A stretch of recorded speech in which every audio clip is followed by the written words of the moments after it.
तो ये जो मनुवादी लोग हैं, जो आज जाति व्यवस्था, धर्म व्यवस्था करके आज हम पर शासन कर रहे हैं। हम जंगल की पूजा करते थे, हम पहाड़ की पूजा करते थे, ये भी दशरथ बाबा ने बताने का काम किया। ये शब्द लोग नहीं कहता है। फिल्म वाले 2-2, 3-3 फिल्म बनवाए। ठीक प्रोफेसर रतन जी ने कहा करोड़ों रुपया उनके नाम पर कमा लिया, लेकिन जो दशरथ मांझी चाहते थे उसको न दिखा करके, वो प्रेम मोहब्बत की बात को दिखला करके आज वो पैसा कमा रहे हैं। और पर्वत पुरुष बाबा दशरथ मांझी जी के लिए जो भारत रत्न की उपाधि है दिलाने की मांग के लिए जो पदयात्रा कर रहे थे हमारे दर्जनों साथी लोग, उसके समापन कार्यक्रम के अवसर पर आज जंतर मंतर रोड पर नई दिल्ली में आए हुए हमारे सैकड़ों साथी लोग जो दशरथ मांझी जी से प्रेम मोहब्बत या श्रम से, लेबर से श्रम मोहब्बत करते हैं, वे सब उपस्थित हैं। और पैदल चल के जो यात्री आए हैं वो तो अलग काम किए हैं, ऐसा जो मिसाल नहीं हो सकता। और वो आए हैं तो उनके लिए भी दिल की गहराइयों से हम बहुत काफ़ी बधाई और शुक्रिया देते हैं। और अध्यक्ष जी सत्येंद्र कुमार गौतम जी सहित सैकड़ों लोग हैं, सबका नाम लेने में समय लगेगा। हम सम्मानित मंच को बधाई शुभकामना देते हैं और हमारे सभी आए हुए भाइयों बहनों, नौजवान साथियों, बच्चों और सबसे ज़्यादा मीडिया के साथी, चाहे इलेक्ट्रॉनिक मीडिया के हों, प्रिंट मीडिया के हों या छायाकार बंधु हों, जो भी घंटों से यहाँ पर हम लोगों की बात को पब्लिक डोमेन में ले जाने के लिए उद्यत हैं, उनको उनके प्रति भी हम आभार व्यक्त करते हैं और धन्यवाद उनको देते हैं। भाइयों बहनों, सारी बातें हो गई, उसके बाद हमारे समझ में नहीं आता कि हम कुछ बोलें, लेकिन जब खड़ा हैं तो कुछ बोलने की बात आती है औपचारिकता बस। तो सबसे पहले हम ये बतला दें कि बाबा दशरथ मांझी जी जो अब नहीं रहे, हमारे गया जिला के बिहार के रहने वाले थे और बहुत कठिन से कठिन काम अंगीकार किया और करके उन्होंने दिखलाया। अभी प्रोफेसर रतन बाबू एक चर्चा कर रहे थे, हम उनकी बात से सहमत हैं। उन्होंने ये कहा कि बाबा दशरथ जी के बारे में जो 2-3 फिल्में बनी हैं, वो फिल्म में विशेष करके ये दिखलाया गया है कि पत्नी के प्रेम में उन्होंने वैसा किया है। शाहजहां की बात उन्होंने कही तो और आगे भी उन्होंने ठीक ही कहा, उस बात से हम सहमत हैं कि गरीब तबके के लोग कोई बड़ा काम करता है तो उस काम को झुठलाने के लिए या कम करके दिखलाने के लिए, चाहे फिल्मकार हो, उपन्यासकार हो, कहानीकार हो या काव्य रचयिता हो, सब लोग उसको मिनिमाइज करते हैं। हम लोगों के देहातों में तो कुछ ऐसी कहानियां हैं, अपभ्रंश है, मैं उसको नहीं कहना चाहता, लेकिन उसका शब्दार्थ यही है कि अगर हम बड़ा काम भी करेंगे तो ये जो मनुवादी लोग हैं, जो आज जाति व्यवस्था, धर्म व्यवस्था और क्या क्या कौन व्यवस्था करके आज हम पर शासन कर रहे हैं, गले में ये बात नहीं उतरती। वो चाहते हैं कि नहीं, ये लोग तो कुछ ऐसा ही करता है। वही बात बाबा दशरथ के साथ भी आज हो रही है। मैं कहता हूँ जिसकी चर्चा गौतम जी ने किया, शायद आप लोग मार्क किया होगा, और नहीं मार्क किया तो हम दोहराते हैं उनकी बात को कि जो भी दशरथ मांझी जी ने किया वो जनहित के लिए किया, अपने हित के लिए नहीं किया। और जब जनहित की बात मैं कहता हूँ तो चाहे समाज की सुविधा हो, पर्यावरण की जो स्थिति बिगड़ रही है उसको ठीक करने की बात हो, या पढ़ाई लिखाई की बात हो, स्वास्थ्य की बात हो, ये सब सारी बात, और साथ साथ समाज में फैल रहे परंपरावादी जो रूढ़िवादी बातें थी उसके खिलाफ उन्होंने एक संदेश दिया। उस संदेश को लोग नहीं बताता है कि क्या उन्होंने सोचा था कि आज गरीब समाज के लोग रूढ़िवादिता के चक्कर में फंस गए हैं और स्वास्थ्य केयर न करके भूत और प्रेत के नाम पर सैकड़ों जान गंवा देने में उन लोग कोई अपने को आश्चर्यचकित या दुखी नहीं मानते हैं। इस बात को उन्होंने समझाया। साथ साथ पर्यावरण का जो असंतुलन हो रहा है, आज हिम ग्लेशियर्स जो सूख रहे हैं, जिसके चलते समुद्र में तूफान आ रहा है और उसके चलते मरुभूमि में वर्षा हो रही है, बाढ़ आ रही है। और जहाँ बाढ़ आती थी या अच्छी वर्षा होती थी वहाँ पर देख रहे हैं कि आवर्षण है, या अति वर्षा है, या फिर अति गर्मी है, या अति ठंडा है। कहने का मतलब कि हमारा जो हरित पट्टी है वो 33% होना चाहिए भूभाग का, आज 13% से सरकार के प्रयास से अब 15 या 16% हुए हैं।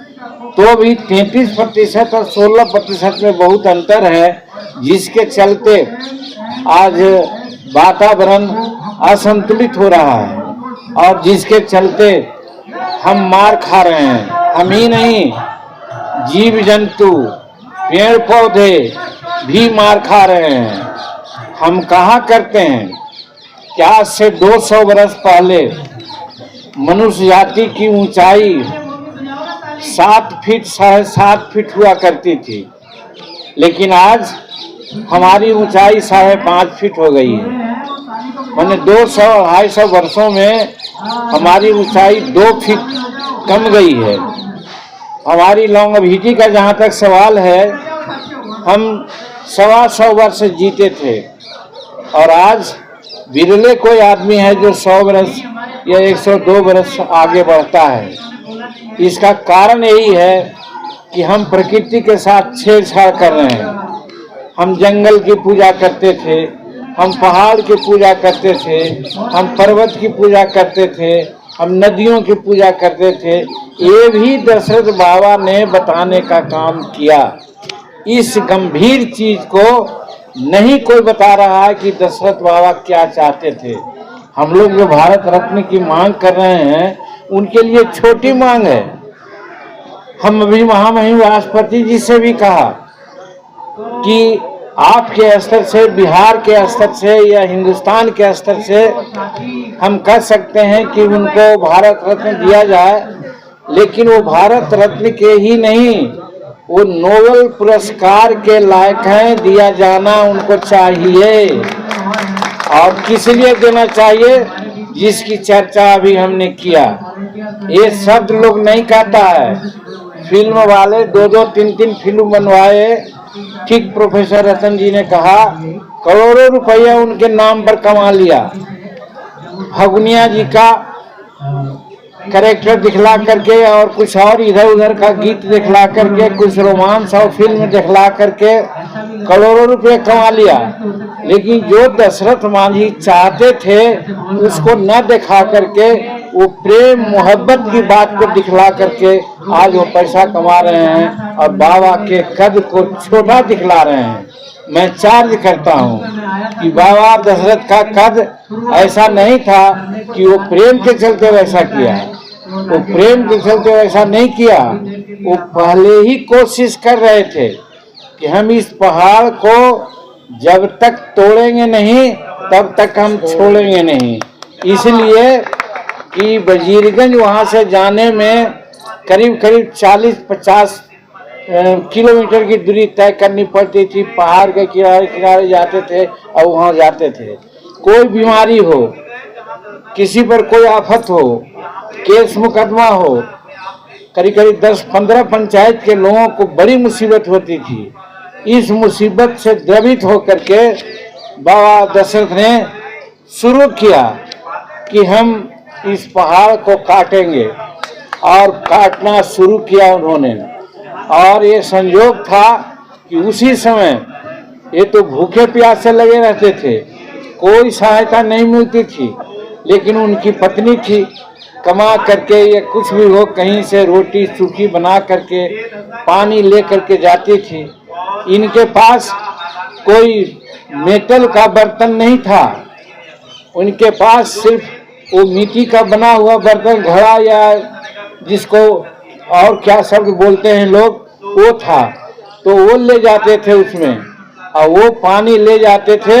और इसी संदर्भ में कभी गिर गया, टूट गया, वो काफी दुख हुआ उनको। और बाबा दशरथ जो पहाड़ को काट रहे थे उनको और ठेस लगी और लगा कि अब तो हर हालत में इस पहाड़ को काटेंगे। तो कहने का मतलब, एक तरफ पत्नी के प्रति प्रतिष्ठा और दूसरी समाज के प्रति जो उनका नजरिया था, ये दोनों चीज आपसी ऐसा विलक्षण था जिसको समझने की जरूरत थी। लेकिन समाज आज नहीं समझ रहा है। इसीलिए हम लोग बार बार कहते हैं कि उनको भारत रत्न की उपाधि कम से कम मिले। हम धन्यवाद देते हैं नीतीश कुमार जी को, बिहार सरकार को, कि आज से 1.5 वर्ष 2 वर्ष पहले जब हम मुख्यमंत्री थे तो उनके जन्म तिथि को, पुण्य तिथि को राजकीय समारोह के रूप में मनाने का निर्णय लिया और वहां पर पर्यटन के स्थल पर डेवलप करने का निर्णय लिया। और उसी राजकीय समारोह में भाषण देने नीतीश कुमार आए थे और हमने उनको कहा था कि इनको चाहिए भारत रत्न। तो उन्होंने डिक्लेयर किया था कि हाँ, इनको भारत रत्न मिलना चाहिए। और हम धन्यवाद देते हैं कि नीतीश कुमार जी ने बाबा दशरथ का वो भारत रत्न मिले, इसके लिए रिकमेंडेशन आज 1.5 वर्ष या 2 वर्ष पहले कर चुके हैं वो, उनको और कर्पूरी ठाकुर जी का। ये भारत सरकार किस वेस्ट पेपर बास्केट में वो रिकमेंडेशन रखे हुए है, ये भारत के सरकार जाने। लेकिन भारत सरकार ये जानती है, बार बार कहती है, हम गरीबों की बात करते हैं, हम श्रम की बात करते हैं, लेकिन श्रम में जायते कि जो नारा हमारा पवित्र नारा है, इस नारा को भारत सरकार के लोग याद नहीं करते। अगर इस नारा को याद करते तो आज से पहले ही कम से कम दशरथ बाबा को जो भारत रत्न की उपाधि दे दिए होते, जो उनके कद के लिए छोटा है। उनके कद के लिए भारत रत्न कोई बड़ी उपाधि नहीं है। उनके कद के लिए अगर उपाधि है तो वो है नोबेल प्राइज है, नोबेल प्राइज है, नोबेल प्राइज उनको मिलना चाहिए, ये मैं कहना चाहता हूँ। तो ऐसा हुआ लेकिन नहीं कर सके। अब धन्यवाद देते हैं हम गौतम जी को, सत्येंद्र गौतम जी को, जो अपने साथियों के साथ अपना तो काम कर ही रहे हैं। वो बाबा का बहुत बड़ा शिष्य हैं। देख रहे हैं अभी राष्ट्रपति महोदय भी बोली कि ये क्या रखे हुए हैं आप, तो इन्होंने कहा कि ये पेड़ है, इस पेड़ को हम अपने सीना से लगा के रखे हुए हैं और पेड़ को हम आगे बढ़ाना चाहते हैं। बहुत खुश हुई कि बहुत अच्छा काम आप कर रहे हैं। और इसीलिए कहने का मतलब कि बाबा दशरथ के काम को आगे बढ़ाने के लिए सत्येंद्र जी उद्यत हैं और आज आगे बढ़ कर के काम कर रहे हैं। और तो और आज बिहार से दिल्ली तक की यात्रा उन्होंने 56 दिन में तय की और आज यहाँ पर जंतर मंतर में और लोगों को बुलाया एक तरह से। और हम धन्यवाद देते हैं, चाहे झारखंड के लोग हों, बंगाल के लोग हों, उत्तर प्रदेश के लोग हों, मध्य प्रदेश के लोग हों या दिल्ली के लोग हों, जो आज यहाँ इतना संख्या में आने में सुनते हैं कि जंतर मंतर में सैकड़ों की संख्या में आने में क्या क्या तो इंतजाम करना पड़ता है। बस का इंतजाम करना पड़ता है, आने वाले लोगों को खाना खुराक का इंतजाम करना पड़ता है। ये जितने भी बैठे लोग हैं सब अपने तय आए हैं, अपने खाना पीना खा रहे हैं, कोई इधर से प्रबंध नहीं हुआ है। यही आप जान लीजिए कि बाबा के प्रति क्या सोच लोग रखते हैं। हम समझते हैं बाबा का जो विचारधारा है कि प्रेम के चलते उन्होंने पहाड़ को काटा, हमको नकारना पड़ेगा, हमको ये करना पड़ेगा कि बाबा ने प्रेम के लिए नहीं, एक तरह से समाज के लिए, सामाजिकता के लिए, इस पृथ्वी को ठीक रखने के लिए, वातावरण को ठीक रखने के लिए उन्होंने ये सारा कार्य शुरू किया था जो आज अपूर्ण है। और उसके लिए भारत सरकार भी या बिहार सरकार भी बहुत तैयार है कि हमको ऐसा करना है, लेकिन वैसा हो नहीं रहा है। तो आज हम लोग बाबा को नमन करते हैं और बाबा को नमन करने के साथ साथ यही संदेश देना चाहते हैं और भारत सरकार को कहना चाहते हैं कि भारत सरकार के लोग ये नहीं समझे कि सिर्फ वो उन्होंने माता फगुनिया के दिक्कत को चलते उन्होंने ऐसा कुछ किया, वो बात नहीं थी। उनमें सामाजिकता था, लोगों की सुविधा के लिए, लोगों के लिए और बात के लिए उन्होंने ऐसा किया और वो मानव के कल्याण के लिए, मानवता के कल्याण के लिए कर रहे थे। तो खैर जब तैयार हुई बातें वहाँ चलना शुरू किया तो हम लोगों ने कहा था गौतम जी को, झंडा हमसे इन्होंने हरा झंडा दिखलवाने का काम किया था, महत्व हमको इन्होंने दिया, इसके लिए भी हम धन्यवाद देते हैं। हम कोई बड़े आदमी नहीं थे, कोई बड़े आदमी बुजुर्ग आदमी से दिलवाना चाहिए था, झंडा दिखलाना चाहिए था, लेकिन उन्होंने हमसे दिखलवाया।